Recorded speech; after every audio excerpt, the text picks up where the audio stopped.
sit down while you.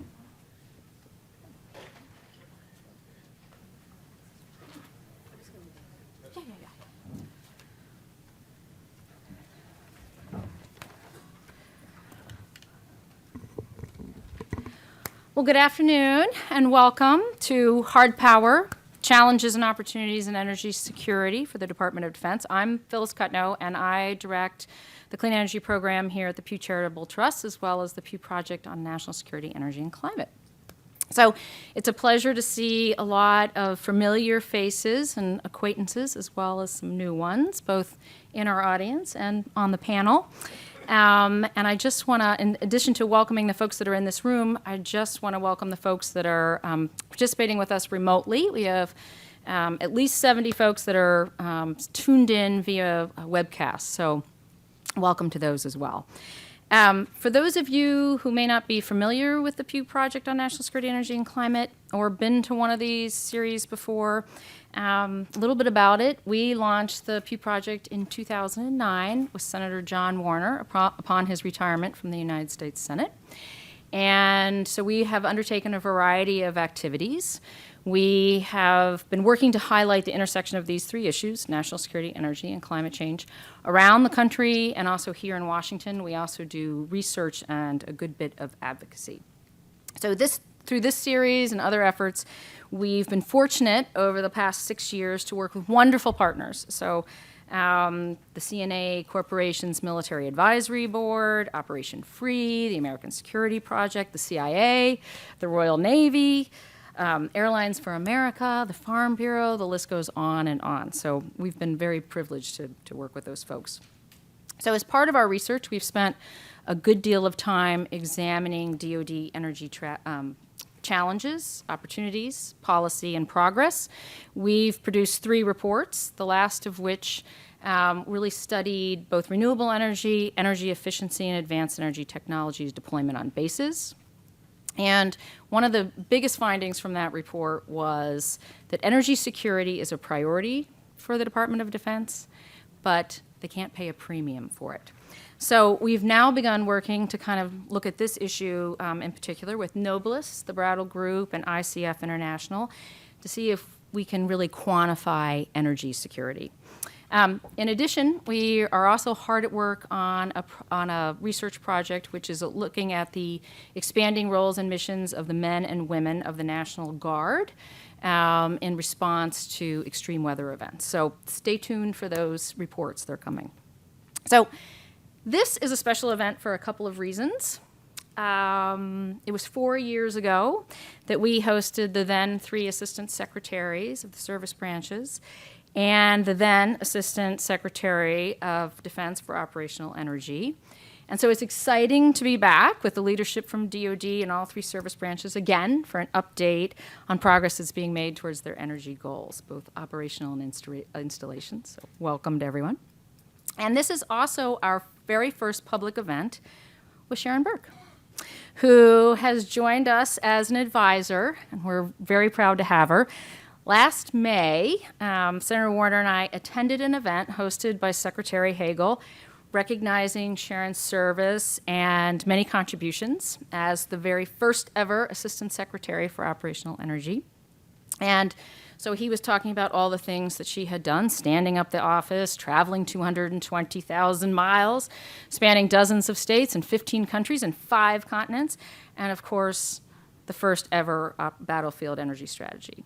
So it was at that time that Senator Warner and I turned to each other and we started to conspire about how we could lobby Sharon to come join us as an advisor. And we were just convinced that she could really enrich our research, our policy, and our outreach work, and she has.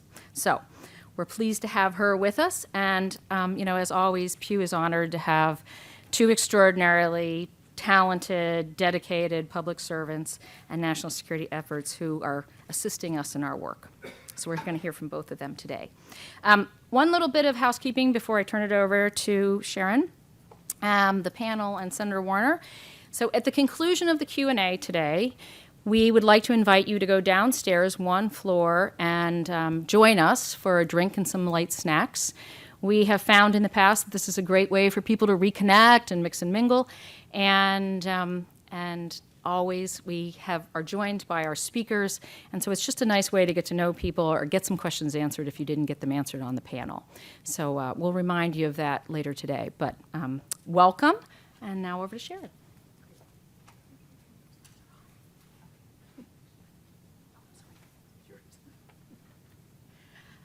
Well, thank you very much, Phyllis, and thanks you all for coming today.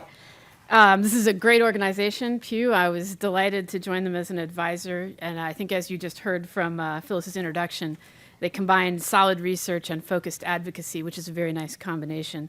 And I found them to be a great ally when I was in office, and I'm delighted to be on board now, and especially under Phyllis's leadership. So I first came to know Pew at this event that Phyllis mentioned in 2011. My colleagues and I came to an event that was called Leading by Example, How Energy Innovation is Strengthening America's Military. So why did Pew think this was a good topic? Because I think, first of all, security is a necessary function of governance, but the military is also a trusted institution in this country, probably the most trusted institution if the opinion polls are anything to go by. But also DoD is a very big business. It's a lot of money, it's a lot of people, it's a lot of global reach. But it's also a microcosm of our entire economy. This is an institution that has everything from the biggest daycare system to housing to transportation. So every economic activity that happens in this country happens at DoD. It's an organization that's very steeped in traditions and has ways of doing things that are long-lived, but it's also a first mover that's known for being highly innovative. And then, of course, finally, it's a very big energy consumer. As a single institution, the biggest in the country, probably in the world. So it has compelling reasons to reduce, to diversify, and to innovate. So it made this a really good institution for Pew to look at and for the institution itself to look at these issues. Those reasons haven't changed, even if some of the players have, all of the players to some degree. So we're coming up on 4 years, 5 years since we did this event. It's a good time to revisit. And I thought I'd just talk a little bit about what some of the goals were then, the last time we did this event, to just help you as you hear from our leaders here. The Air Force, they were all about reduce demand, increase supply, and change the culture. They said they were going to have a 10% reduction in petroleum use by 2015, a 25% increase in renewable energy use at facilities. The Navy had a $4 billion plan to promote energy security in the Navy, a Great Green Fleet to deploy in 2016. That was efficiency, nuclear, and biofuels. And by 2020, at least 40% of all Navy energy would come from alternative energy. I think Jackie Fantasil at the time called it a fundamentally different paradigm for energy. The Army had launched a net zero project, and at that point, they had just announced 17 pilot projects that were going to reduce energy waste and water. Dorothy Robine, who's here today, had some great, terrific, ambitious goals to reduce energy intensity by 30% by 2015 over a 2003 baseline, 15% of DoD energy by alternative and renewables by this year, 2015, and reduction of greenhouse gases by 34% by 2020. Now, as for me, my goal was to work myself out of a job. So that worked really well. But seriously, though, my goal was to change the conversation, so that it wasn't just about saving money, it was also about military effectiveness and how you combine those two. So I feel extremely fortunate to continue this conversation today with these terrific leaders, and I'm going to introduce them to you right now. You can see they're listed in alphabetical order. So first we have Miranda Ballentine, who is the Assistant Secretary of the Air Force for Installations, Environment, and Energy. In that role, she has oversight of the formulation, review, and execution of plans, policies, programs, and budgets for installations, energy, environment, safety, and occupational health. And I got to say, Miranda's just a rock star, not just in her current role, but where she came from. She had a long career in the private sector. And again, it's really exciting to me that government still attracts people who are so successful in their private sector careers. Most recently, she was the Director of Sustainability for Global Renewable Energy and Sustainable Facilities at Walmart. So wonderful that she's here. And Walmart, of course, may not be as big as DoD, but pretty close. John Conger, my former colleague, is now Acting Assistant Secretary of Defense for Energy, Installations, and Environment. In 2009, he came aboard as Dorothy Robine's deputy, as her assistant deputy undersecretary. He became the acting upon her departure, and then last December became the acting for the new job, the new role that merged the operational energy and the installations energy offices together. And of course, not just energy, but many other things in that portfolio. It's an enormous portfolio. And OSD, the Office of the Secretary of Defense, of course, has oversight over everything. So it's a big job. And I think in recognition of John's superb talents, the president did nominate him to be the deputy comptroller. I know that's not the official title, but that's what it is. And someday when His Holiness Senator McCain decides to move it along, he will become that. So, and I had to say, if Miranda's a rock star, John is a rocket scientist. He really is. He has degrees in aerospace engineering. So this is someone with a depth of experience in the defense world. Richard Kidd, so we were joined by Catherine Hammock, who is still the Assistant Secretary of the Army, but she has been incredibly fortunate to have Richard Kidd as her Deputy Assistant Secretary of the Army for Energy and Sustainability. And we are fortunate today that he's come to talk to us because he's been extremely innovative in that job, and particularly on the operational side, and in developing a strategy for the Army. So before that, he was the director of the Federal Energy Management Program at the Department of Energy, where again, he brought just a lot of verve and a lot of creativity to the job, and that was certainly how he got our notice at DoD. He's also served at the United Nations and at the State Department. He is a U.S. Military Academy graduate and also Yale University, I believe. So he's got it all. Now, Denny McGinn is a formidable national leader in energy policy and in national security. And in September 2013, he brought that skill and that gravitas to the Department of the Navy as the Assistant Secretary of the Navy for Energy Installations and Environment, where he has oversight of both the Navy and the Marine Corps. Before that, he was the president of the American Council on Renewable Energy, where he really innovated there as well, and that's certainly where I first got to know him well. And he was a persuasive leader in that role. But he's been in so many other roles too. He was the co-chair of the Military Advisory Board for CNA. He was a senior fellow at the Rocky Mountain Institute. But what you really need to know is that was his second and third career. He had a 35-year career in the Navy. He's been a warfighter, a planner, a budgeter, a strategist. So this man's a great leader, and we're lucky to have him in such an important role for us. And he's also a Naval Academy grad with a little Ivy League time in there at Harvard. So you can see that these are an impressive group of people. What they're going to do now is they're each going to give very brief remarks, giving sort of an overview of where they are, where they want to go. And then after they've all given their overviews, our gentleman from Virginia is going to give us some thoughts about overall what he thinks about this. And I think that'll be well worth everyone's time. And if you don't already know it, anybody who knows what they're doing in this town is taking advice from him, so listen carefully to what he says. Then we'll have some conversation and a few Q&A back and forth. And we had planned to go in alphabetical order, which is why we're seated like this, but I'm going to take moderator's prerogative and ask if John Conger would say a few remarks first, just because OSD has the oversight of the landscape. So I think it would be helpful if he would just say a few words first, and then we'll proceed in alphabetical order. So, John, if you would, please. Well, good afternoon. It's always important to be able to get out the summary of everything that you're doing in 7 minutes or less. As such, I probably am only going to hit a couple of high points and be happy to answer questions afterwards.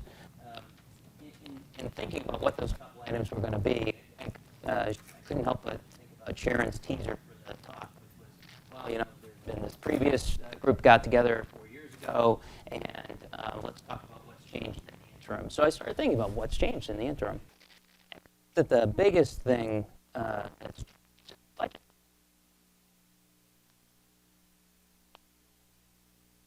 Cost. So we were looking at efficiency, pre-sequestration, pre-BCA environment, and there were for these types of initiatives for energy, for facilities. Let's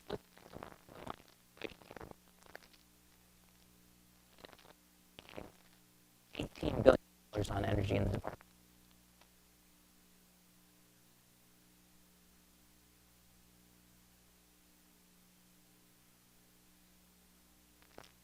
Plus our facility maintenance budgets combined. We spent $18 billion on energy, so money matters. 4 years ago, we were spending remainder of our stimulus funds. Stimulus which shoved billions of dollars into the energy enterprise upgrades. We have a robust budget of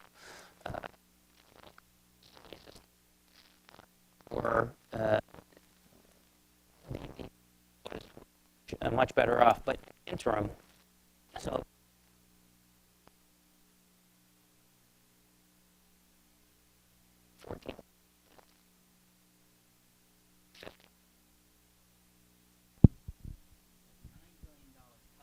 in military construction. And that doesn't count.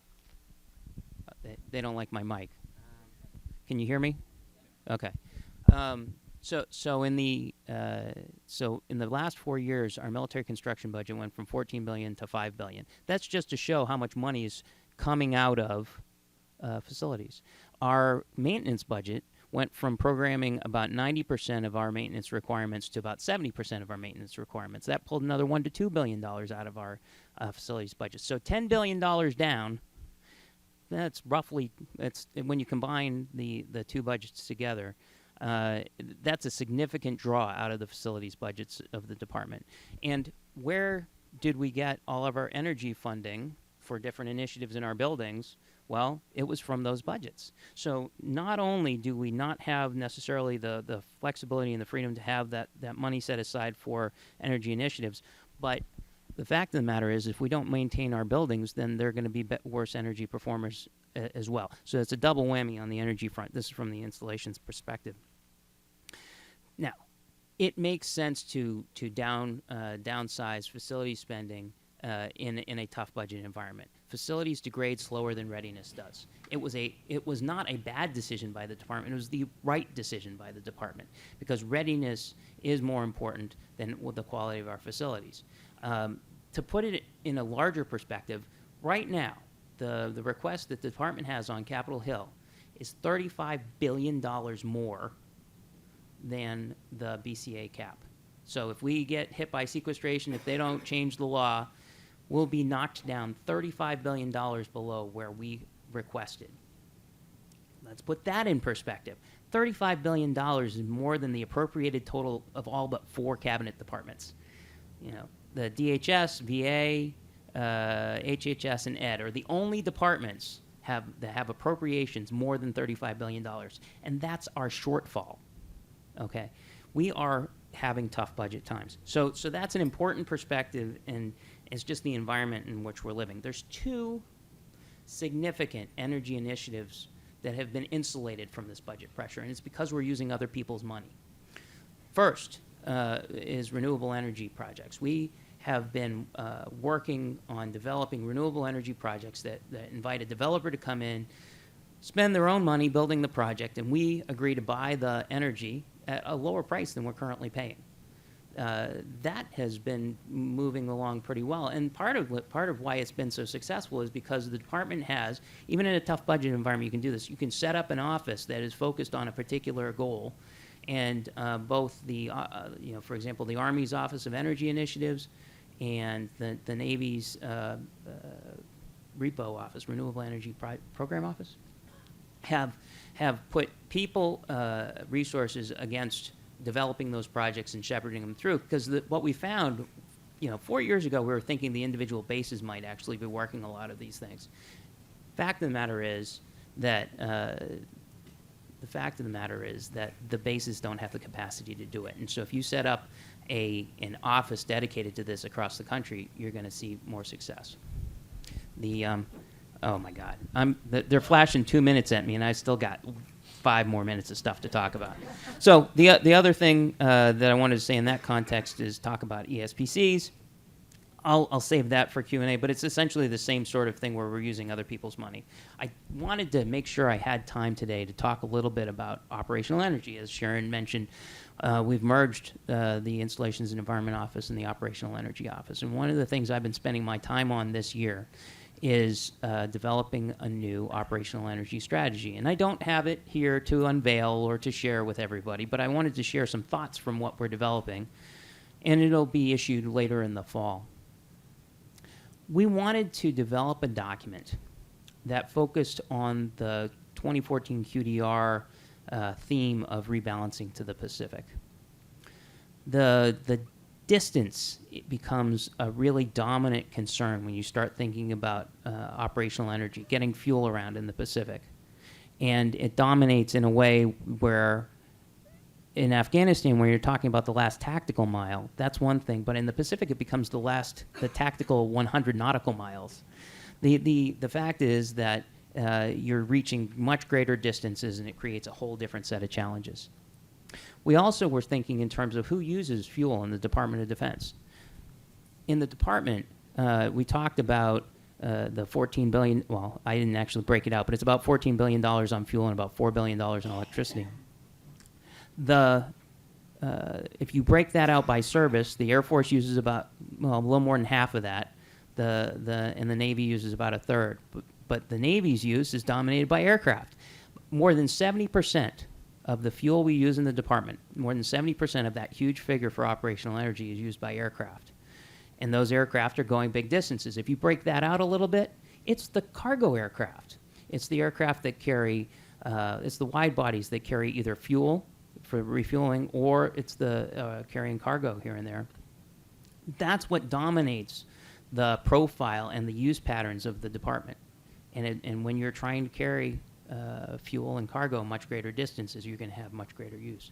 So we're thinking in those terms. When we come up with an energy strategy, whether it's buildings or it's operational, you're talking about some basic tenets. You're talking about reducing demand. You're talking about increasing supply. But we wanted to peel that back a little bit, because we're really not talking about reducing demand. We're talking about increasing capability. When you give an operational commander more miles per gallon, he wants more miles, not fewer gallons. And so in that context, you can make a better engine, but you're going to end up with more capability, not less use. When you talk about increasing supply, largely when we were talking about increasing supply, we were talking about trying to reduce the risk. Well, the risks are different when you start thinking about different theaters.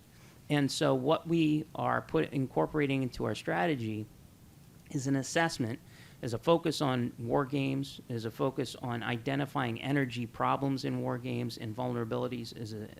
We're focused on the operational plans of the department and trying to make sure that we have the energy supportability baked into those plans and that we've assessed them and found those vulnerabilities.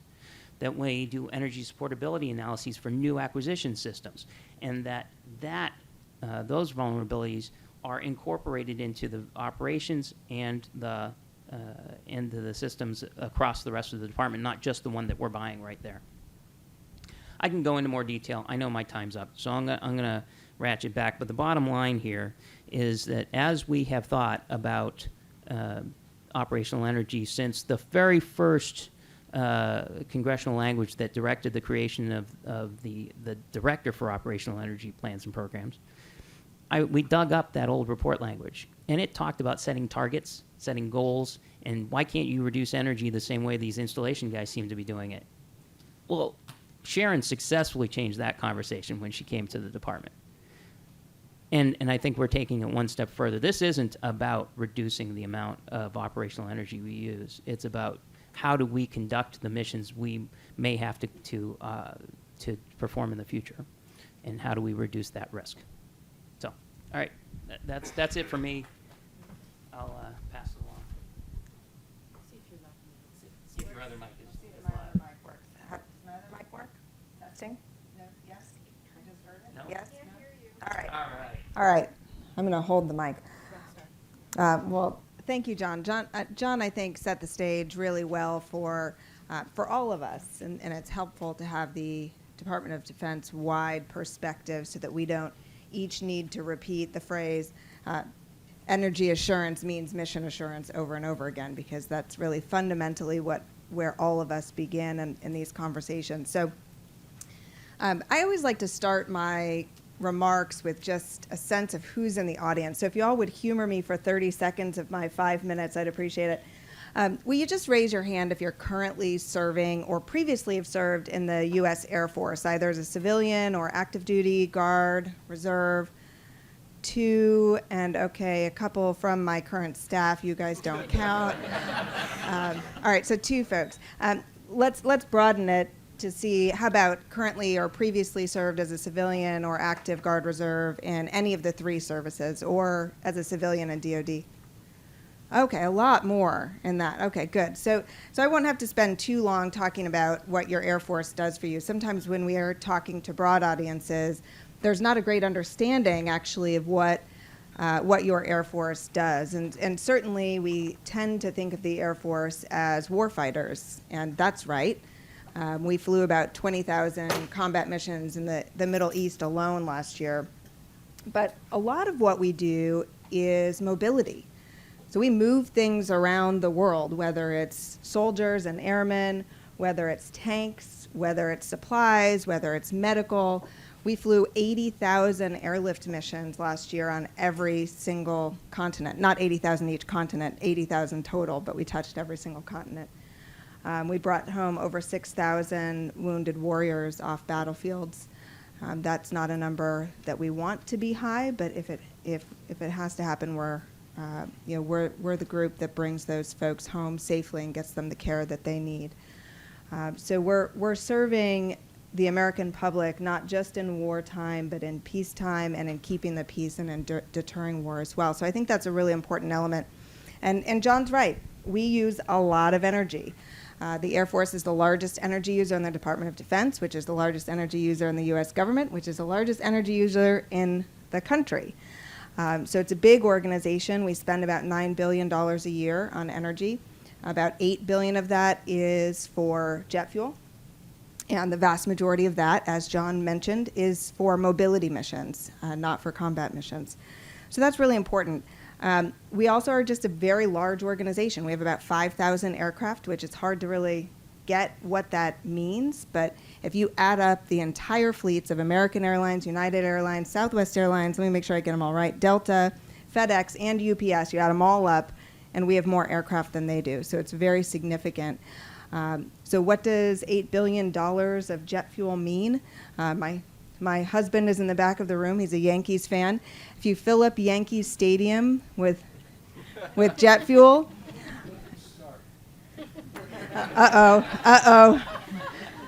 Well, all right, I guess I should probably figure out how many times we fill up the Red Sox stadium. But if you fill up Yankee Stadium 25 times with jet fuel, that's how much fuel we use. That's a heck of a lot of fuel.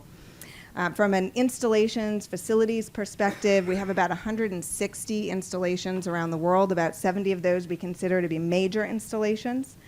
So many of them are much smaller, maybe just a radar site, something like that. But about 70 of them are essentially municipalities. So when we think about facility energy, we don't just think about a building here or there. We think about 40 to 50,000 buildings clustered together, everything from child care centers to very sophisticated supercomputing centers to radars to missile silo sites, and really whole cities. We do a lot of utilities, we do water, we do wastewater, the whole gamut. And in terms of comparing size, we have about 615 million square feet of buildings. Compared to where I come from, if you added up every single Walmart store, every Sam's Club store, every neighborhood market, every little Walmart Express across the entire country, it's about 615 plus or minus. So pretty comparable in size to the Fortune #1 company in the world. So it's big. It's big. So why do we care about energy? As John said, it's all about mission assurance for us. It's mission assurance through energy assurance. Energy underpins everything we do, and without it, we have no mission.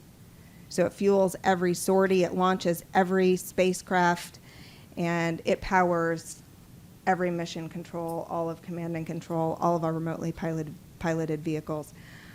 So what are we doing?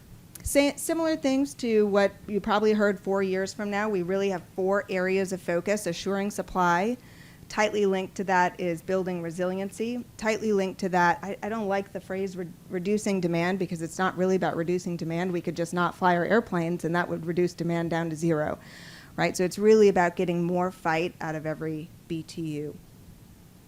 we're making good progress, I would say. We're on track to meet many of the federal goals that have been passed down to us, many of which Sharon laid out for us just a few minutes ago. But I'll tell you, in addition to the financial challenges, there's a pesky thing called inertia. And I find that in these conversations, whether you are a big global corporation, whether you are your own individual household, or whether you're the Department of Defense, we like to talk about finances, we like to talk about technology, and we like to talk about policy. And we think, gosh, if we could just align those three things, we would solve all these energy problems. And I think what we often forget to talk about is inertia, the inertia behind existing ways of doing things, the inertia behind existing relationships between people and technologies, behind people and organizations.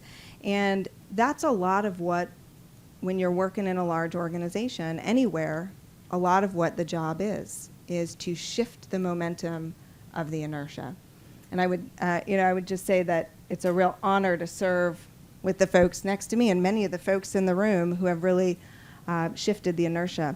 And I can give more details on anything that people want to talk about when we get to the Q&A.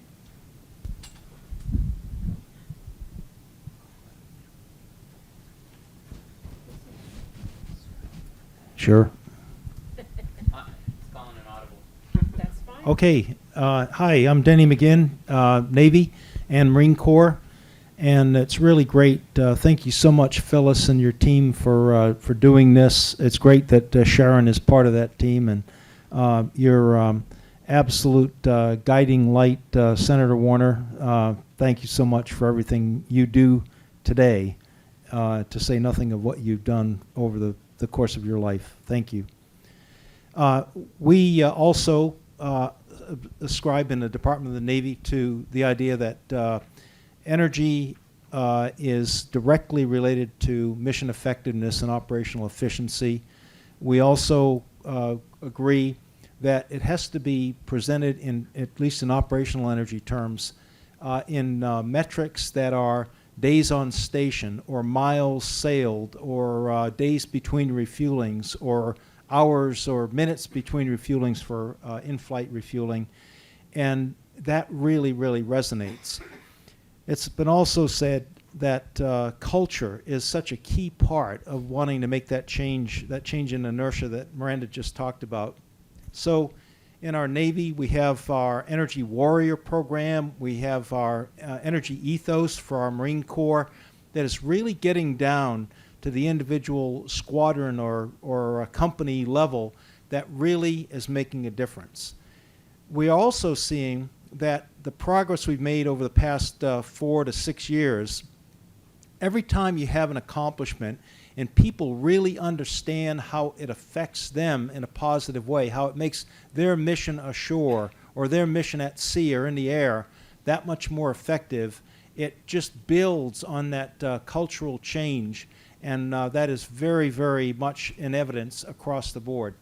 So let me give you a couple of eaches that we are doing.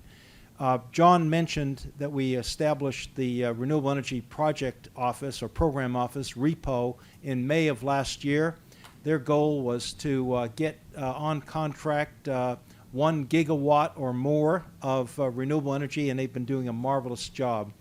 Just about 6 weeks ago, we're in San Diego, where Secretary of the Navy Ray Mabus signed an agreement with Sempra Energy and the Western Area Power Authority to buy 150 megawatts of solar energy coming out of Arizona to power 1/3 of the load of our 14 major Navy and Marine Corps installations in the state of California.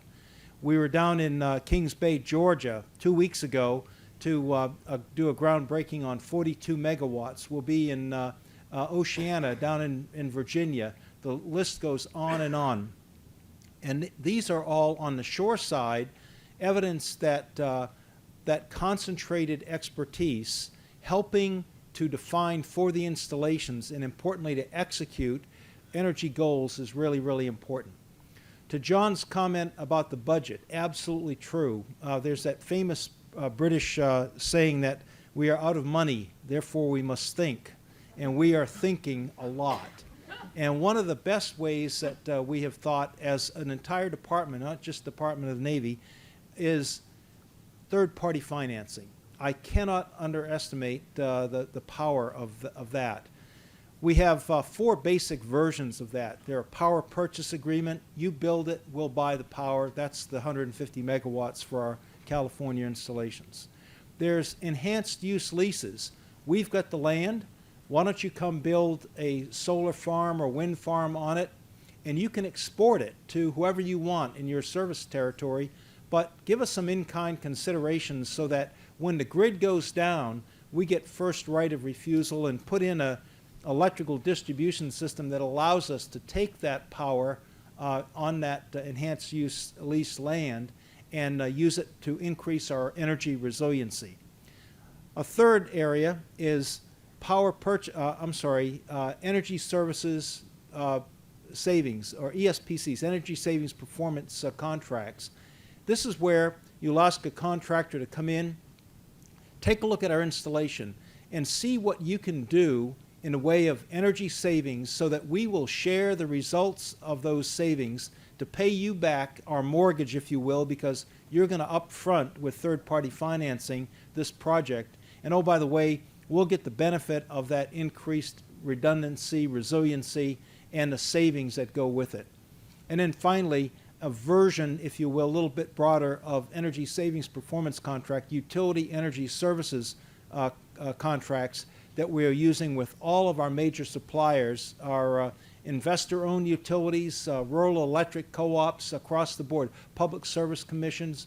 We are working with them to make sure that we're taking advantage of a low cost of finance, increasingly lower cost for project technology and operations, and oh, by the way, a national policy called investment tax credit that expires at the end of the year next year so that we can get as much steel in the ground as possible before the expiration of that.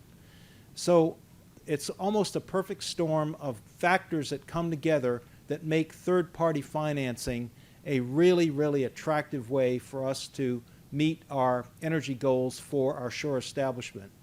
On the operational side, it was mentioned before, the Great Green Fleet by Sharon. We tested it in 2012 as part of the Rim of the Pacific exercise in the Hawaiian operating areas back in 2012. Well, 2016 begins in 2 days. And Happy New Year, by the way.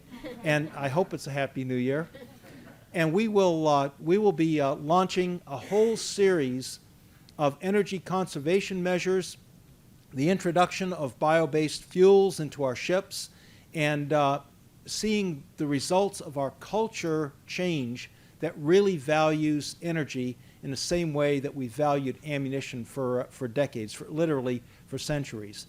The Great Green Fleet will demonstrate around the world areas that we have really made some great technology strides, and importantly, regardless of what the technology is, how we are using the technology in the most efficient way to be able to add those days between refuelings or that range for a Marine Expeditionary Battalion ashore.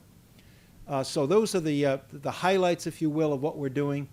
Finally, I'll say that we talk a lot in this business collectively across the nation, public and private entities, about technology. We start solar, wind, microgrids, all of the things that go along with them. And that's a good start. But importantly, if you get the technology right and you get the culture right to change that inertia that Miranda mentioned, and you develop partnerships. Partnerships across the government, certainly. We work very closely with our fellow services. Across the federal government, departments and agencies, USDA for biofuels, or the Department of Energy for just about everything. And importantly, with states, our efforts in the state of California, for example, or state of Connecticut, or Virginia, Florida, all start because we stay very, very close to what their goals are, what their aspirations are, and we try to line ours up with them, and it really, really produces results. And probably the most important partnership is the public-private partnership. The partnerships that bring third-party finance projects to a successful conclusion, the partnerships that bring knowledge from the private sector into the public so that we don't simply say, well, we'll write you a request for proposal and you better get it right, and if you do, we'll award you a contract. Well, that's the formal Federal Acquisition Regulation way of going about it, and we certainly comply. But importantly, we, in our partnership consultations with the private sector, are very, very interested in what are you doing for an industrial complex, a municipality, a college or university campus. We want to know what you do every day in your space in the energy sector so that we can get your good ideas and incorporate it into our way of thinking. Because if you pretend that we know what we're doing down to the optimum level, it's a wrong assumption. We want to make sure that you tell us how we can benefit from the knowledge that you have. So partnerships across the board in government and that critical partnership with the private sector. Look forward to any comments or questions you may have. Thank you. Great, thank you. All right, can you hear me on 5? We working on 5?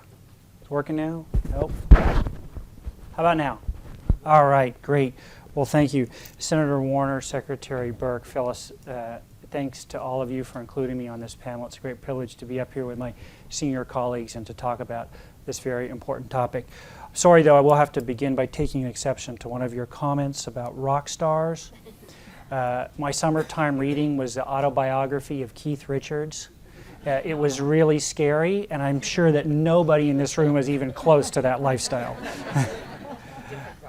Different type of rock star. So the Pew Charitable Trust really let me down because they wouldn't let me use PowerPoint. The Army's all about PowerPoint. So I am going to use a visual aid. I'm going to start a little bit giving a policy foundation for what the Army does, and then 2 sort of practical examples, one at the very tactical edge of the Army and one at one of our major installations to highlight how we're trying to put into effect the strategy. So earlier this summer, we published this document, the Energy Security and Sustainability Strategy for the United States Army. It's on the website, and I'd encourage you to take a read through, particularly given that we're here in one of the premier think tanks and study organizations in the city. And I'm going to use the document for my talking points, but its purpose is to develop a strategic roadmap to foster a more adaptable and resilient force that is prepared for a future defined by complexity and change. All right. It establishes security, resiliency, and future choice as the organizing principles around the Army energy strategy. And it looks at a ready force, secure resources, and resilient capabilities. These are all attributes that we feel are important to our mission success. Notice there's nothing in there about legislation, sorry, Senator, or executive orders, or one of the 163 energy mandates that are currently on the books. It's about our mission and how we could develop a policy and a strategy foundation to achieve that mission. It has 5 goals. The first one was very important. It's informed decisions, and this is about the human capital factor. Every day I want 4 feedings a day, gyms, and movie theaters in the field. Both of those have impacts on our energy demand. So we're really going to focus on the human dimension. We're going to talk about optimizing use, not eliminating, but optimizing. We want assured access, which is critical. This notion of resiliency. So I came to the department from Department of Energy, where I talked about energy efficiency and insulation and building envelopes and solar panels. As I focused on the Army, it really is about resiliency, and there's this tremendous connection between energy security and cybersecurity that I think that we have not yet fully played out to the extent that it's important. And then we conclude as our 5th goal, which is to drive innovation. And if Secretary Burke has probably read this part a couple times, we paid her a high compliment. We basically plagiarized this, copied it word for word from the first operational energy strategy that was written during her tenure. So the storyline, the two sort of vignettes I want to talk about is how we're applying this is on the tactical edge of the battlefield, combat outpost gyro. So as the Army's withdrawing from Afghanistan, all the equipment is coming out except for one set of equipment which was flowing in. That was energy. We were moving new generators, new microgrids, solar panels, tents, and LED lighting against the stream of all the goods that were coming out. One of the reasons with outposts like Outpost Gyro, infantry platoon with some assets, Afghan counterparts, road resupply. Every single time we sent a convoy down the road, we took a casualty. We had 100% casualties on our road resupply. So we transferred to aerial resupply. We were dropping in fuel 5 times a month. By deploying tents and lights and generators and microgrids and renewables, we dropped that fuel drop. We dropped that from 5 to 2 resupplies a month. That meant that you got 3 extra days of infantry platoon time, 3 extra days of gunship time, 3 extra days of helicopter and C-130 time, so that those assets could go do other things like fight and kill the Taliban. So that's what we did at the tactical edge. Now multiply that up across the entire Army. We want to build that flexibility, that decision-making, that resiliency.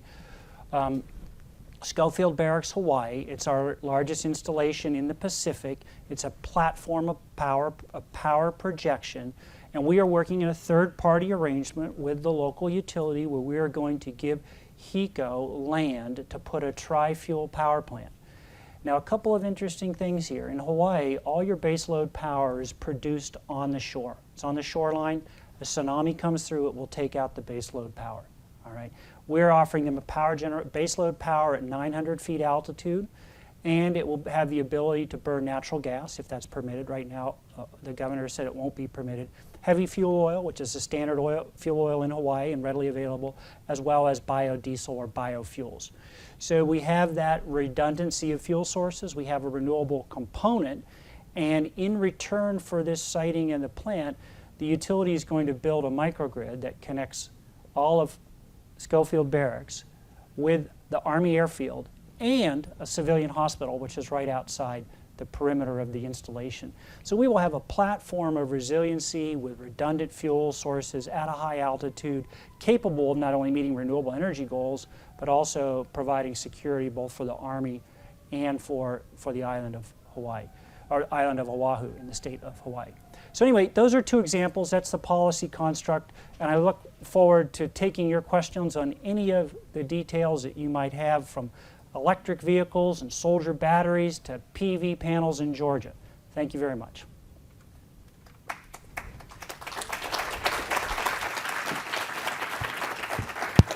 Thank you. We're going to open up a conversation now, and I will start with a few questions, but I think we'd like to turn it over to the Senator first to see if he has some overall remarks for us.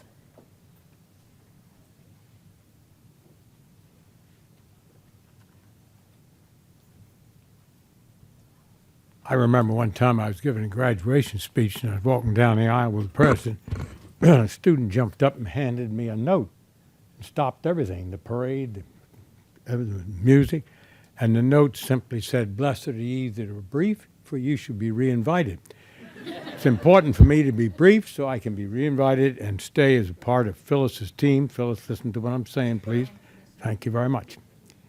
Now, we all enjoy our leader, Phyllis. She's very special, and now we have another colleague to come aboard, and it's an exciting team. And I want to go back to the origins when I first joined them, leaving the Senate after 30 years up there in the Puzzle Palace.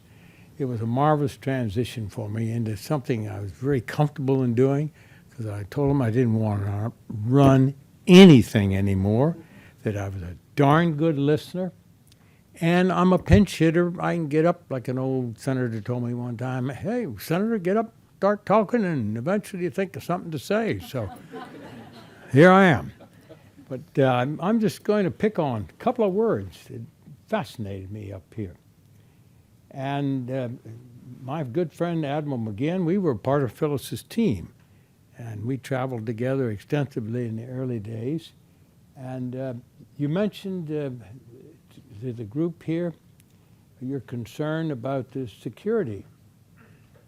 And A week ago tonight, last Monday night, I was in a think tank discussion on national security, and it was a meeting of the National Security Council.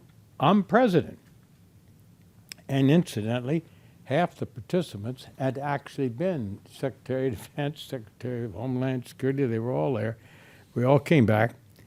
And our hypothetical was, we've just got notification that the Northeast grid has been taken down by cyber. So, Phyllis, I think we've got to begin to expand our parameters, as was mentioned by Secretary Kidd. We've got to think about that. I'm not about to get into the diversity and the complexity of that issue, but it is huge, and it affects your representation of your constituency, each and every one of you in this room. And what America's got to do about that in the future, and particularly as it relates to energy. Because we can do all the magnificent things with the renewables and recyclables and all of the things we got. And bingo, if that grid goes down, we got a problem. So this is a big challenge to the country. The other observation I'd make, Madam Secretary, you talked about sort of momentum and so forth.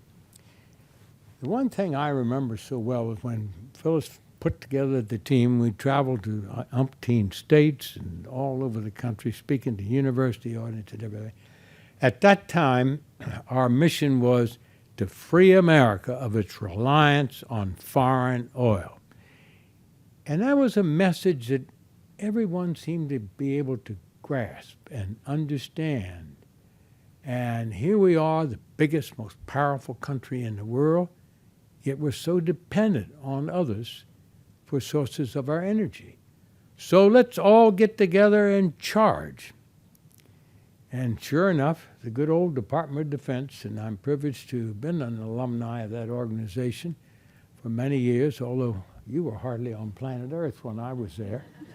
But, and I spent some time in the good old Navy. This issue kind of reminds me of when you were on the old battle cruisers or even a battleship. And when she was plowing into that storm, there were literally periods when the whole bow disappeared. And then it came back up again. And you got that surge. A question I would put to the audience, when we first started and we had these understandable issues by the public, we had the support of everybody. How do you keep that momentum going today in these programs, which I deem essential? I deem them essential because I don't want us to fall back again on our haunches, no matter how great our supply of natural gas is. The fracking is a magnificent development. It's a multiplier. How do we maintain the momentum to keep going forward with these initiatives that have been built up over the 5 years since we started our programs, and not let us succumb to falling back, since we're so powerful today and thinking about exporting our energy to others. So with that simple question, I withdraw from the artist and yield the floor to our new chair here. Thank you. All right, let's start with that momentum question. Oh, Denny, you're looking at me, so you get to answer it.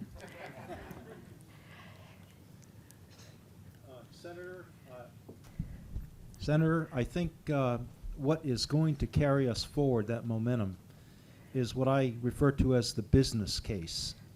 If you look at the costs, the benefits, and the risks associated with various forms of energy technology, we are seeing more and more examples of it being a better outcome for a variety of activities across our whole economy and across our whole society, including, of course, in our armed forces, in our Department of Defense.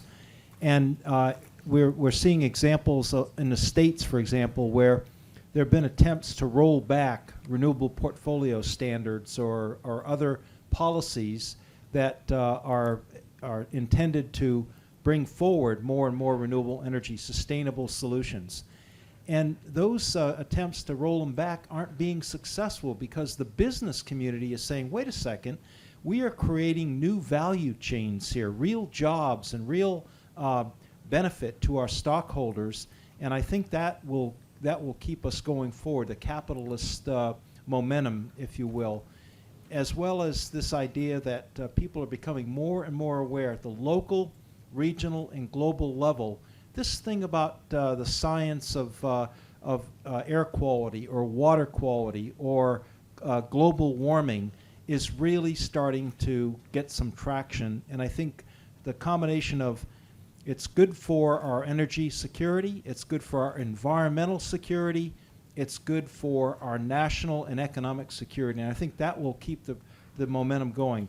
We just need to recognize that there are going to be a lot of speed bumps along the way that will be put down by people who are currently extracting a lot of good value from their part of the energy piece, the status quo, if you will. But I think that there's a lot of momentum going forward. Miranda, maybe you brought the word up, and maybe you can be specific too for us. And within the Air Force, who is the big energy consumer, how have you kept their interest in these issues, or do you find that to be a struggle? Well, hello, is this one on? Yeah. Well, I would say that we're reigniting some of the momentum, and my answer to your question, sir, is probably going to sound a little boring. So we love in these forums to talk about big, exciting new policies and new goals and leaders talking about things, and those elements are helpful at igniting processes. But maintaining momentum, in my view, requires some pretty boring stuff. It requires setting up organizational structures, staffing. I think both of my counterpart organizations have done a fabulous job with staffing. It requires setting up governance structures that are horizontal, that have regular, repeated reporting up of progress towards goals. And that is really kind of boring, businessy, MBA kind of stuff that we don't really like to talk about in these forums, but in my view is fundamental to maintaining the momentum ignited by inspirational leaders and by goals. Goals are just goals, right? Some people are motivated to meet goals, some people aren't.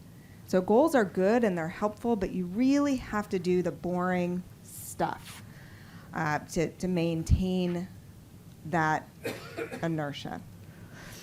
Well, so I mean that requires some balancing, right, of the mission and of environment and of energy. And you feel like you've got that balance right?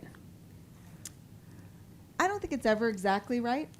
I think in the Air Force over the last couple of years, when we've looked at energy, we've been a little too focused on meeting goals. And so we haven't had the speed and the momentum that we could have.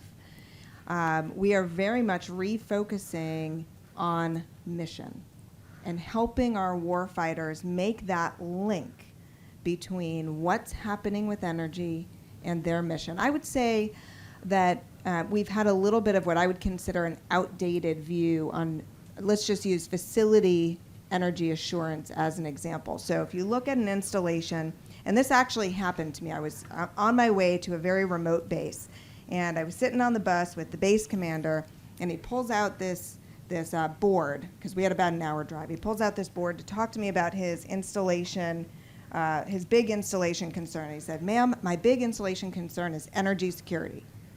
And I said, "No, wait a minute. Did somebody warn you that I was coming?" He said, "No, it really is." And he had a base that had one substation coming in, fairly remote base, and that substation is very close to the fence line. This particular base commander happened to be a cop, so he kind of saw the world through risk.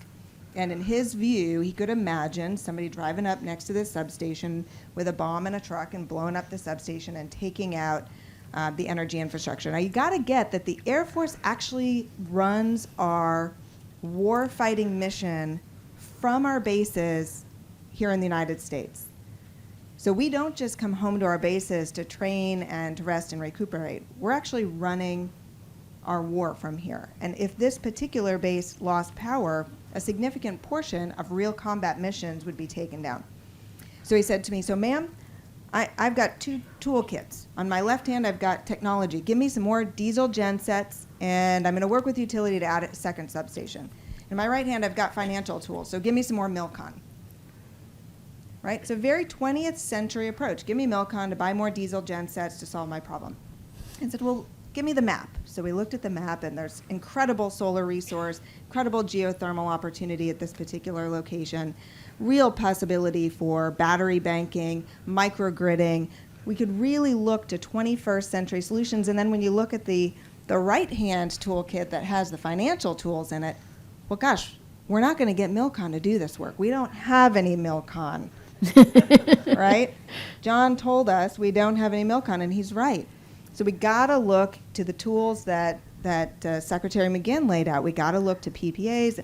So this kind of change of mindset, shift in momentum, requires infusion of new ideas intentionally and strategically. I don't know if I'm answering your question. No, or if that's I've gone off on a perfect. tangent, but- And actually, I want to pick up on it and ask Richard a specific question. But John, I want to put you on notice because after I ask Richard this question, I would love to hear you talk about cybersecurity and the future and the questions that the senator posed. Richard, what Miranda just said about how you solve these problems, the Army's been very forward-leaning in that.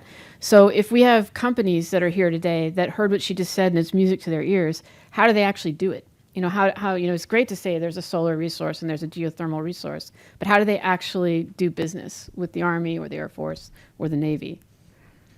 So I liked Secretary Ballantyne's comments. So I'm a boring guy with an MBA, and I like doing all that boring stuff about process improvements and enhancements. And what we in the Army have tried to do, and I think you see it in the other services as well, is we've tried to look at third-party finance from the perspective of the private sector. I mean, it's so easy to be the federal government, as Secretary McGinn outlined, and just throw out the RFP and make the industry scramble to answer all the thousands of questions on the RFP, and that is part of the process, and you can't get around it. But we spent a lot of time, particularly in our renewable space and with our energy savings performance contracting, to meet with our industry partners and try to understand their interests and their perspective. Also, because not only is it's third-party finance, so behind our immediate partner, there's a financial community that's interested in the perceptions of risk and credibility and continuity from the federal government.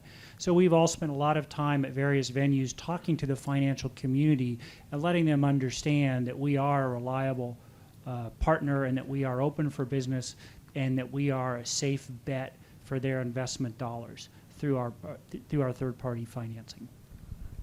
Thank you. John, so how about what Senator Warner teed up and the future and particularly cyber risk and the marriage between cyber and energy? How's the department, how are you looking at that? So let me do this. I'm going to answer that question and the other question about inertia because I was Awesome. chomping at the bit to get to that one. Because I think there's a degree to which inertia that we've got going on today is in the right direction, not the wrong direction. It's when you get the car going up to a certain speed, it's about hitting your brakes, not about if you let the inertia happen, you're going to keep going forward. I think right now the inertia is going forward. The inertia is we've gotten people used to asking the question, what is the energy performance of this? We're doing energy sustainability analyses for our new procurement programs. We're asking the question. It's not dissimilar from what we do with climate change in the department. I mean, we've essentially said to folks, there's a lot of risk you can mitigate if only you acknowledge it exists. And so if you look at the risk dynamics of energy or climate and you acknowledge those risks exist, then you can think about what you can do to mitigate them and if there are low-cost types of things. Cyber is one of those risks. We have to acknowledge that it exists. It's hard not to acknowledge it exists because there's cyber attacks in the news every day. I certainly know that my records are somewhere else. But because of it. And so now you look at the cybersecurity policy that's been promulgated in the department in these really boring documents called DoD instructions. There's one that the CIO put out that basically says, you are in charge of your own platform IT. What the hell is platform IT? Platform IT is simply if you build something and you have an electronics component to it, you're in charge of the cybersecurity for that component. If I have a Jeep that I happen to have developed with cybersecurity flaws, and somebody can stop my Jeep from a laptop sitting on their couch in their living room, then it's my fault. It's not the CIO's fault. So when we talk about our buildings, if you look around the room, there are these little boxes on the walls that control the temperature and track, and we're all pushing forward with all these energy initiatives to try and incorporate smart this and smart that into our infrastructure. How do we manage the energy and get the next couple percent down? Well, all of those are cybersecurity risks. Now we have to think through that problem and mitigate that risk, because it's not worth making a huge vulnerability, not quantifying it,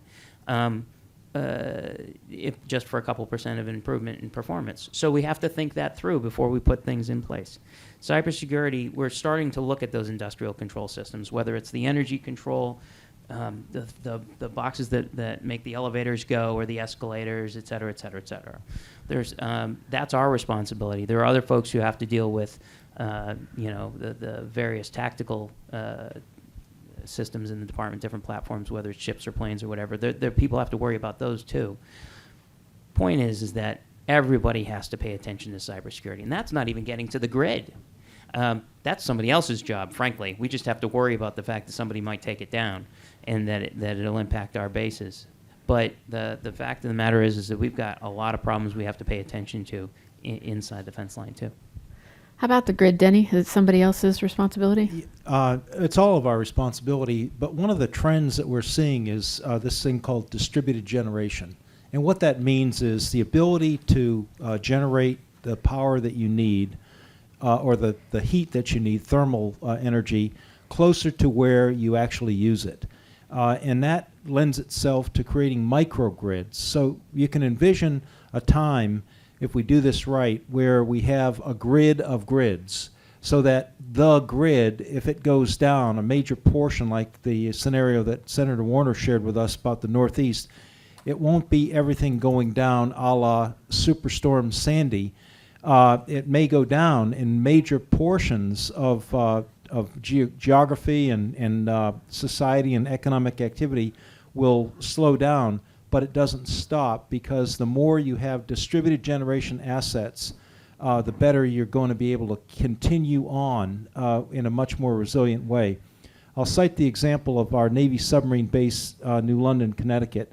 We're putting in 8 megawatts of distributed generation there, combination of gas and diesel and renewables, and a microgrid that will, just as the example that Richard used, not only for Schofield Barracks, will not only power the naval submarine base, but will power the city of Groton in key first responder areas, in medical facilities, as well as in even a commercial corridor, so that people can get groceries and gasoline and everything if the next Superstorm Sandy comes along. So it'll take a long while to do it, but it is happening, where we are creating more and more distributed generation through the proliferation of these renewable energy assets. You start bringing in more and more affordable storage capability, and pretty soon you've got a grid of grids that will help against a variety of threats, whether they're so-called kinetic, somebody blowing something up, or mechanical failure, or cybersecurity. Can I do 15 seconds? Of course. And so there's a key word that Denny said and Richard said it earlier. It's resilience. It is not about stopping something from happening. It's about recovering quickly and minimizing the damage. That's what we're going to be having to think about, whether it's the grid going down or something happening in one of our buildings. How can we incorporate and inculcate a mentality of resilience? Well, can you answer your own question? How are you? I mean, all of you all mentioned resilience, right? What is the department doing to do that? You can punt and give it to someone else. No, I mean, you're just giving me that somebody else look. wants to answer the question, but it's more complicated than just what are you doing, right? I mean, it's a different way of thinking about the problem. So right. as we look at, we have power resilience on our bases. We have diesel generators across our bases, and yes, it's boring. It's not boring. Stop saying that. It's like you got a room full of excited people. It's not boring. And they emit greenhouse gases, and it's not the sexy thing to talk about. But the fact of the matter is that they're there because they work. And so we hope. And so, look, after Superstorm Sandy, I gathered my staff together and said, we need a new backup power policy. We need to do some stuff with generators. Let's put out new policy saying you have to put these backup powers against all these loads. You have to identify your loads and da-da-da-da-da-da. And they came back to me and said, wait, all this policy exists. You don't have to create new policy for this. It's already there. And so what we did was we ended up doing an oversight exercise. And we spent 6 months, and we went to all the services, and we said, all right, come back and tell us whether you've got your critical loads identified, whether you've got backup power on those loads, whether you test that backup power, et cetera, et cetera, et cetera. And what we found was we're actually doing a pretty good job on that. There were some testing things that we fell short on. We're working to rectify that. And now we're doing studies on whether there are more cost-effective and more effective and more resilient backup power recovery methodologies, and we're looking at that right now. Do you want to add to that, Miranda? Yeah, I would just add to that the way we think about it is we think of at least 3 and perhaps 4 overlapping circles. If you imagine a Venn diagram, since we don't have slides, you can just have to use your imaginations, where you've got resiliency, the ability to quickly get back up and running in the face of an unexpected disruption. You've got cheap, how affordable is your power, and then you've got clean. And you could add a 4th one called efficient, right? And the sweet spot is right smack in the middle. And that's what we're talking about with these microgrid demonstrations. I really think we're beyond the small pilot phase. We've done a number of very successful pilots at the nano level and at the installation level. And each of the 3 services are taking those pilots to the next phase. So that sweet spot's right in the middle, where you have high resiliency, affordable when you're not down, when the grid's not down, it's affordable, right? So I think this idea of how much should we pay for energy security? Yeah, we should be talking about that, but we should also be talking about how much can we save building resilient grid types of nationwide infrastructure on a day-to-day basis, right? I think we have to flip. Now, I'm from Walmart, so we tend to think about things about how much you can save rather than how much you can spend, so you'll have to forgive me. But I think we need to flip that equation on its head a little bit. And then clean. In an ideal world, you'd have all those, and that would be your sweet spot. You're not always going to get that, right? Sometimes to get the resiliency you need, it may not be cleaner. Or cheaper. And I think it's a myth that the Department of Defense doesn't pay extra for energy security. Well, sure we do. Sure we do. Every one of those generators, all of the diesel, all of the maintenance, all of the testing, sure we're paying for energy security today on our installations, unquestionably. In the Air Force, on the operational energy side, this may not be news to everyone in the room, but it may be news to some folks. When you think about resiliency from an aircraft perspective, you want that aircraft to be able to fuel up on whatever type of fuel is available wherever it happens to land in the world. So something that was done a couple of predecessors ago in the Air Force for operational energy resiliency is all of our aircraft are certified to fly in a range of different types of fuels, not just Jet A and JP8, but also synthetic fuels and various bioblends and the like, because we want to be able to be resilient in the face of whatever jet fuel is available to us. Oh, that's great. And we are fortunate enough today to have the former Assistant Secretary of Defense for Homeland Defense and Western Hemisphere Affairs, which no longer exists, but in that form, but the issues are still very important in the department. This is Paul Stockton, Dr. Paul Stockton. Do you have any follow-up to that? I'm just curious. I'm totally putting you on the spot. And by the way, all of you whom I know in the audience are totally fair game. So I can see him right there. So, I mean, I just curious if you have a follow-up on that. I do have a follow-up question, and it's to anybody who'd like to answer. I love the way you're driving change and building resilience. One of the things that I didn't recognize when I was in office is the extraordinary dependence of installations and mission assurance on water and wastewater services. Without wastewater, the Pentagon becomes a nasty place very, very quickly. Might already be nasty, but it gets much worse. As you think about these holistic approaches to energy resilience, and think about loads outside the base that may be critical, for mission assurance. To what extent are you beginning to incorporate emergency power for water and wastewater systems outside your perimeters, many of which lack adequate emergency power? So outside the fence line. Richard? So I'll take that. So again, the strategy document doesn't say energy security. It also has the word sustainability, which is in recognition of the connection between water and energy and water and land and all of those systems that collectively allow our bases to be resilient. So we have a growing awareness of that. And in terms of water supply outside of our installations and relationships with the local communities, all the services have a long-established set of practices where we interact with the local communities on a variety of issues: land use, pollution, water, et cetera. And this just has to be one of another item in that dialogue that we have with our local community. And it's not just here in the United States, it's also overseas. So we had cases in Afghanistan where we drew a shallow well, lowered the aquifer, and the village community well went dry. We weren't successful in our counterinsurgency mission when we deprived the local inhabitants of water. So we have to include this water aspect in all that we do, both operationally and domestically. If I could, just two other quick points. If the eastern grid went down now, you would have the lights on at Fort Drum, New York, where we have a biomass plant, a new substation, and a direct feed. Is not a cyber secure microgrid, but it is a standalone island capability for 30 days of energy at Fort Drum and the surrounding community.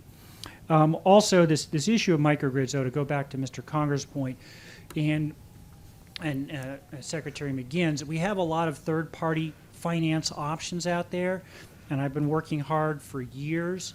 I have not figured out a way to use third-party finance to pay for a microgrid, all right?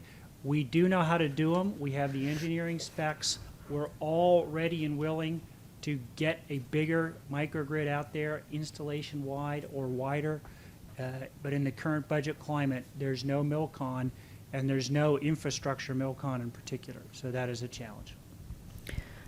Just curious with Fort Drum, what's the justification? Because I mean, or have you been able to price resilience in that instance? The fact that you've got 30 days of backup, is there some? So that was a condition in our negotiations with the partner. So there was a coal plant that was converted to biomass, and we basically used the authorities of the department to go up to a 30-year contract. So we were able to leverage that renewable energy baseload at or below current and projected future costs. We'll have to watch that closely because the grid costs are tied to natural gas, but we justified it because of this level of energy security. And as long as we were not going over the projections, we were comfortable signing the agreement. I'd like to open it up to the audience, and we'll give Denny a chance to add to that. And then and I'll have one last shot at y'all before the audience gets theirs. And I'll want Hardly to turn to wait. the future on climate change. So I can tee you up to answer your question, and then we'll. Really quickly on resiliency, whole system thinking is really, really important.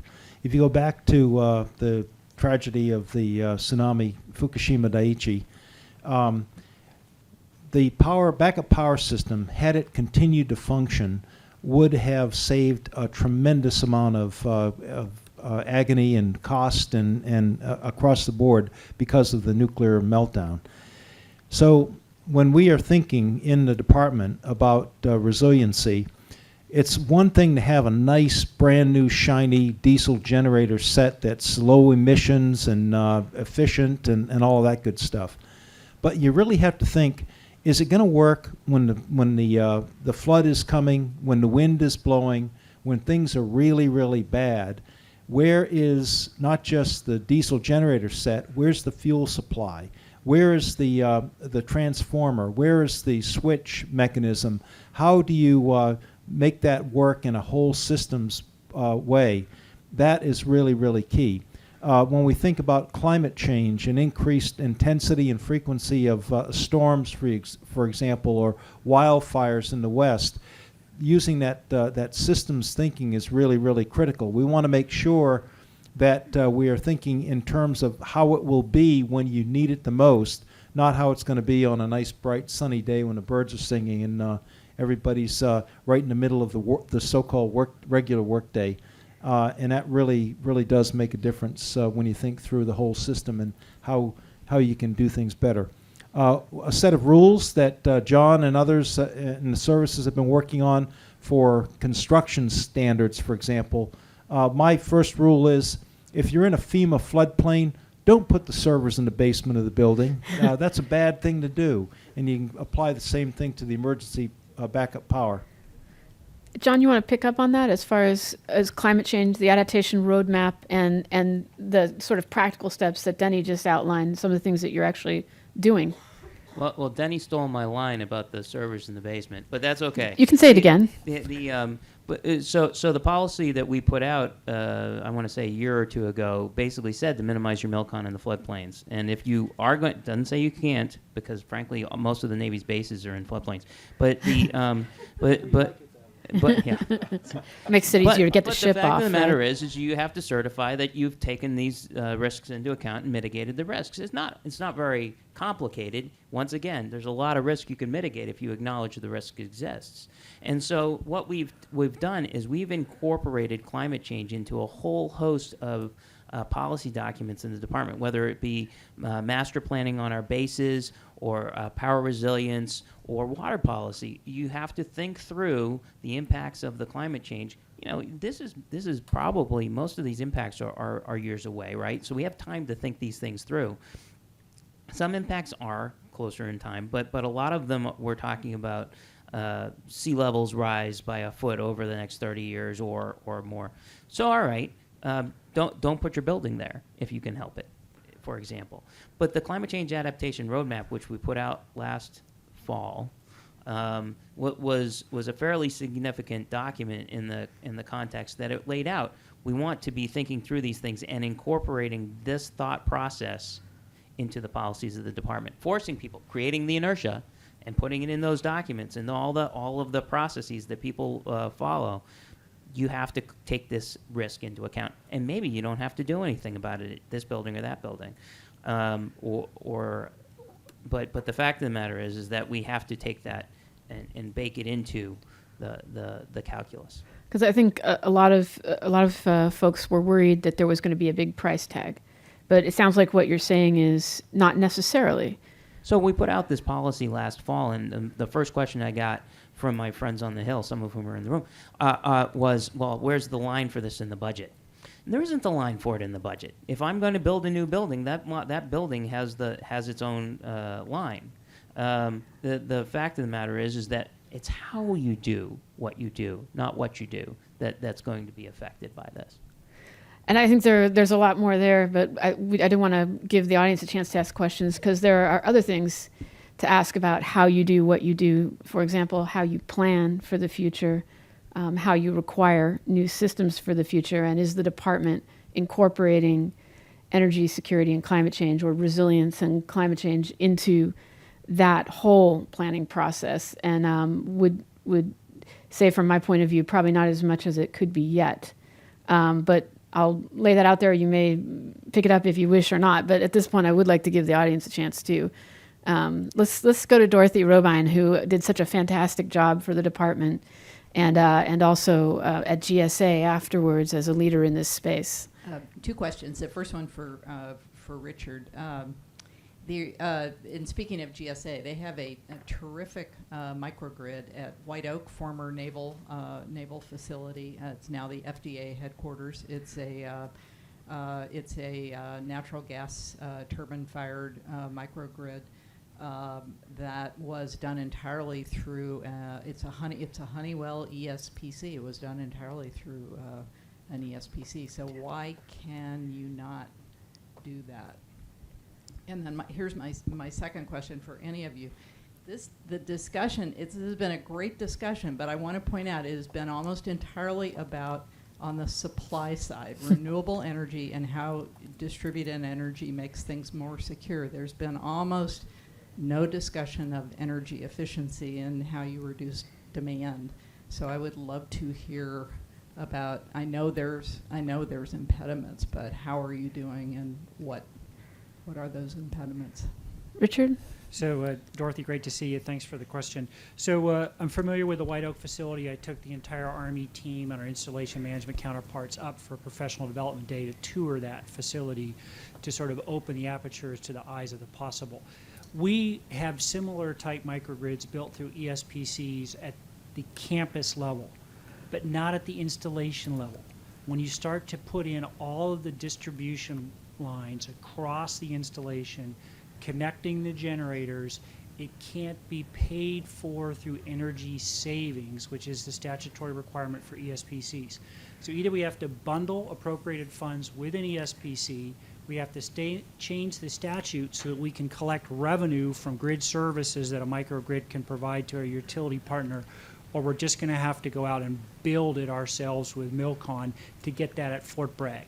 So we have half a dozen campus-level microgrids with thermal storage and boilers, combined heat power, other things at Fort Bragg, but we can't connect the whole base. So it's an issue of scale and economics of where you are in the price of your power. Lobby, which is quite strong now, are they making that a change in that legislation part of what they're lobbying You know, for? I 'Cause can't, they've I now- can't vouch for what they're lobbying. I've heard rumors that they have gotten some papers that write this up in great detail, and what they've done with it, you'll have to ask them. I got secret code from someone in the audience that who writes legislation in this area that no, they're not hearing much about it. So maybe it's time. That's too bad, because they got relief from scoring. I mean, they were successful enough to get directed scoring. But if they had to change the legislation, I would question Yeah, whether that CBO might would be- give them a pass. Yeah. And just quickly on climate change, so again, don't want to draw too much of an exception to Mr. Conger about how things may be in the future. Right now, this year, the Army has never had as much training disrupted by weather-related events in our entire history. And we have unique events at installations and unique combination events across installations. We have droughts in an area where we've never had droughts, and we can't fly helicopters because of brownouts. We have firing ranges built on permafrost that have sunk into the ground. We have had range towers at Fort Irwin that have washed away in a flood of unprecedented magnitude. We have ranges where we cannot shoot due to drought. All right, we can't shoot things that explode and burn because of the drought in the West. So I'll be presenting a slide to the Army senior leadership in a number of weeks that says, sir, gentlemen, ladies, you're experiencing climate change right now. It's degrading the readiness of our forces because we cannot train the way we want to train. It's too bad that's. Send a copy to Congress. Yeah, I was going to say, are you going to be able to share those numbers and the specifics of that publicly once you present it to the general officers? Because it's too bad we're before that, because it would be fascinating to hear what the reaction is to that. Miranda, can I, or I don't, it doesn't have to be you, but I'm just picking up on the one other question that Dorothy asked about demand, because, you know, she has a good point, not just on the installations, but certainly in the operational environment. It does matter how much fuel you're putting in the battle space. It is a target, it is a vulnerability, particularly in the era of precision-guided munitions. So what about the demand side of the equation?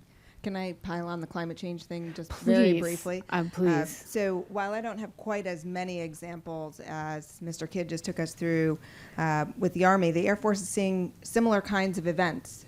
So if you look up in Alaska, we have a number of radar sites right along the coast that we're seeing enormous coastal erosion because of the melting of the sea ice up there. So for most of history, certainly the history of these radar sites, you've had protective sea ice to take the waves, essentially. And with that ice gone, you're just seeing massive erosion. And we're mapping out that in a very short period of time, we're going to start seeing radars falling into the sea, and we don't want that to happen. Right when things are heating up there, so to speak, in other ways. Heating up there. You know, in addition, in the Air Force 30-year strategic plan, one of the key 5 global threats that we're looking at is increasing competition for the global commons. And we often talk about the South China Sea as the global commons that we want to protect for sea trade lanes and economic flows. And with the melting of the Arctic sea ice, we suddenly have a new global commons that we're looking at and thinking about. And I'll leave that to Secretary McGinn to talk about further if he would like. there are a number of ways that we need to be thinking about the impacts of climate change to our operations, to geopolitical risks, to mission risks, to financial risks, the whole gamut, beyond just are we going to have water and what happens with the floodplain maps. So efficiency. Efficiency both of installations as well as operations, absolutely critical. It's should be sort of the number one, number two, number three thing you do. You don't want to put renewable energy on an inefficient base. So there are a couple of challenges. One, the shrinking FSRM budgets and shrinking MILCON budgets that John sort of grounded us in the beginning are a real challenge, because there are a number of just basic building infrastructure sustainment and recapitalization issues that you can't build into ESPCs because they're not energy savings projects. But when you have leaking roofs and leaking walls and old windows and things like that, some of which can go into ESPCs, some of which can't, when you just have buildings that are old, they are inefficient. So there's some real problems with energy efficiency. That said, I think all three services have a pretty good track record. At the Air Force, we've had about a 23% absolute energy reduction and energy intensity reduction in facilities. Now, on the operational side, primarily mobility, right? So John was talking about mobility before. In our combat air forces, what you're going to see when you see increased efficiency is it's going to go to increased capability, increased combat capability. But when you're talking about mobility, you've got your certain mobility missions. And if you can accomplish those missions with less fuel, you're going to accomplish those missions with less fuel. And across the Air Force, we've seen about a $2.5 billion, I won't say savings, but cost avoided thanks to various energy initiatives, primarily in operational energy. And I would encourage you, if you like YouTube, I just actually held a panel with a number of folks from a captain level up to a colonel level and a PhD at AFRL who walked us through a whole host of things that we're doing, from training our pilots, from very basic pilot training to think about energy efficiency and ascend and descend differently, changing our refueling tracks for our tanker and refueling training so that we're using literally tens of millions of dollars less of fuel in our training, to how we load cargo in our cargo airplanes to be more efficient. So those are And kind more of some efficient examples. engines and even possibly body shapes down the line. In the non-boring side, the really fun technical stuff, next generation engines and rethinking how aircraft should be designed, that kind of stuff. That's good. I think we had a question over here. Yes? And if you would please identify yourself. I'm Robert Edson. I represent Veolia today. I also work half-time with Booz Allen and support all three of your programs. I think all of you have made really good advances in supply side, particularly on the renewables. And I think the demand side is always ongoing, so it's going to be continuous.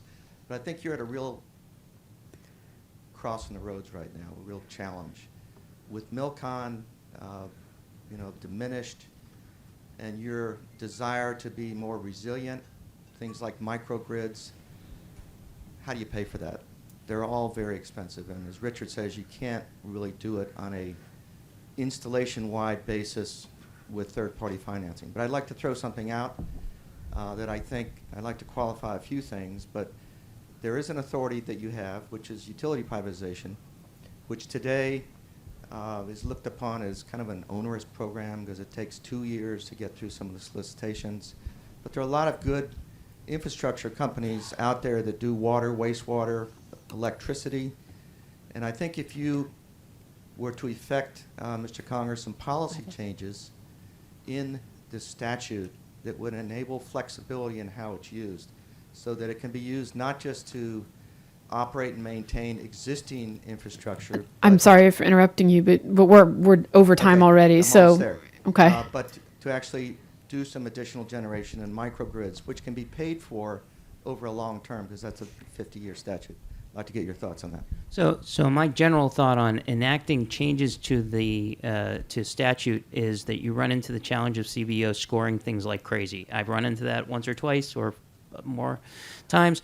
And so what you end up with is this, it's going to cost something, so you need an offset, and you're not going to find an offset, so you're not going to be able to pass the law that changes the statute. CBO is particularly pays particular scrutiny to anything which will seem like borrowing money.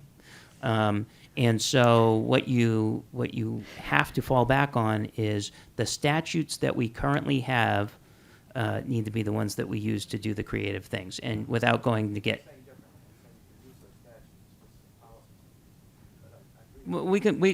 I'm happy to look at things along those lines, but I think the trick here is, and then circuiting back to Dorothy's point to wrap everything up on a downer, is there is no money. We are being penny-wise, pound-foolish because we have no pennies.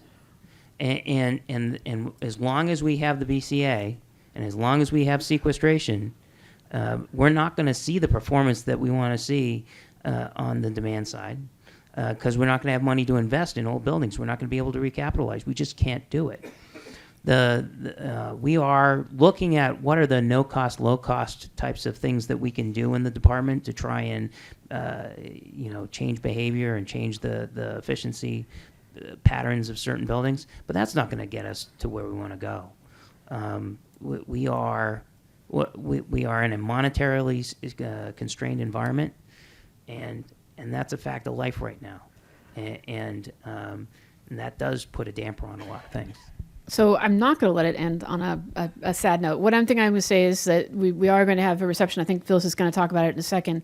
So I know not that many people got to ask questions, but please bring your question to the reception. So just the last thing, and we'll start with Denny. You've got about a year left, a little more than a year, right? What do you want to get done in the time you have left? And let's see if we can end that on a positive note. I'd like to continue to blow past 1 gigawatt for shore installations. Want to have our ships with inherent our new ships and retrofitted with things like stern flaps. We are, by the way, relighting all of our ships with LED lighting. Tremendous advantages there. I want to make sure that our Marines, in the deployment of their expeditionary energy, are really, really well equipped along the lines that Richard's example showed. We want to electrify as much ashore in terms of converting from diesel and gasoline powered things, vehicles, forklifts, bucket trucks, to electric, where that electric is cleaner and cheaper, and we're doing that. So there's a whole bunch of things, and I am optimistic. Despite the woes about money, and they are real, there's a lot of good things that are going on, and thank goodness for third-party financing. We just need to be as creative as we can, public and private, and how we can use those authorities to really make a difference on energy efficiency as well as new generating sources. Richard? So I've been there 5 years, and I'm a career SES, so I'm not going anywhere that I know of. He's got more time. But I work alongside political appointees. I've done it from both administrations, and I know that administrations change. So if I have a goal, is to do that boring stuff that Ms. Ballantyne mentioned consistently and deliberately in a thoughtful manner to embed energy security, sustainability, resiliency into all the foundational documents of the Army by the time the administration changes, so that inertia and momentum is at least headed in the right direction. And we are lucky to have people like Richard who are in the career ranks who do carry on. It's a great secret of the department.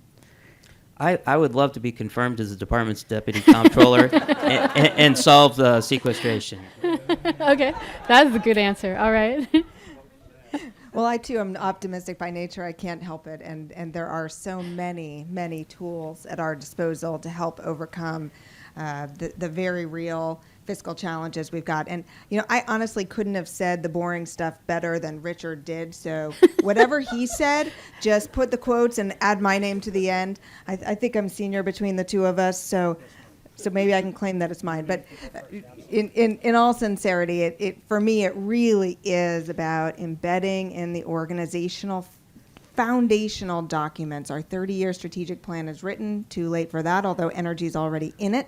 Our 20-year strategic master planning document and all the flight plans that go below it, and then creating the organizational infrastructures to support commitment to this work on an ongoing basis.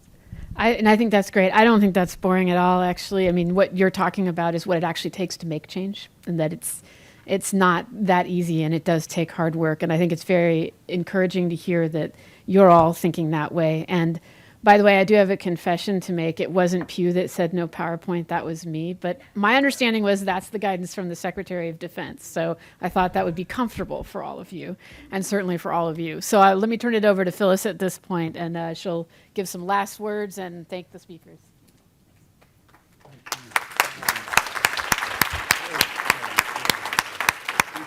Well, this has been a great panel. I want to thank all of our panelists, Sharon and Senator Warner, of course.